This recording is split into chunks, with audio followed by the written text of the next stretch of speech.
నమస్తే.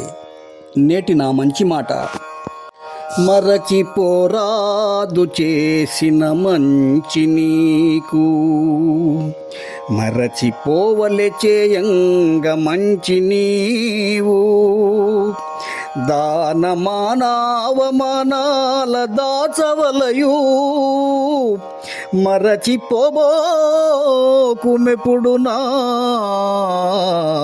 మంచి మాట. మిత్రులారా, నీ అవసరాలలో నీకు సహాయం అందించిన వారిని ఎప్పుడూ మర్చిపోకూడదు. వారి పట్ల కృతజ్ఞత కలిగి ఉండాలి.